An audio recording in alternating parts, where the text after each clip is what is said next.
The boy was walking home. Suddenly a black van appeared in front of him. Because 4 boys had already gone missing in the town, so John was very scared. At that moment a man got out of the van. He deliberately spilled the contents of his bag all over the ground, successfully attracting John's attention. The man lied that he was a magician, and asked John if he wanted to see a magic trick. But when he took out his props, he used a black balloon to block John's view. When John opened his eyes again, he found himself in a secret room, and a man wearing a clown mask was staring straight at him. John immediately realized he had been kidnapped, and the man in front of him was likely the clown who had taken the other 5 boys. John begged him to let him go, but the clown ignored him completely. After the clown left, John quickly walked toward the iron door. He tried to pull it open, but soon John gave up, so he began searching for a way out. But the room had only a bed and a toilet, and a telephone with its wire cut. John felt deeply hopeless. Then he noticed a ventilation window on the wall. John jumped up again and again, but the window was far too high. He couldn't reach it at all. John wanted to use the mattress to reach it, but found the bed had been nailed to the floor. He sat helplessly on the bed. The 5 boys before him were all stronger than he was, but even they couldn't escape.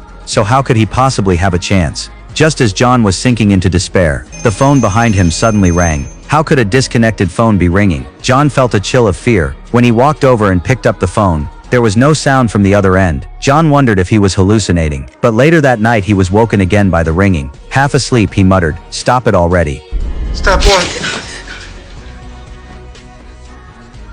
John was startled by the clown. It turned out the clown had been crouching in the corner watching him. John was terrified. He lied, saying he was hungry and asked for food. The clown thought for a moment and agreed. After the clown left, the phone rang again. Even though he knew it couldn't really be working, John still picked it up. This time a deep voice came from the other end. John hung up in fear. He had no idea who had called, but the ringing wouldn't stop. John froze for a few seconds.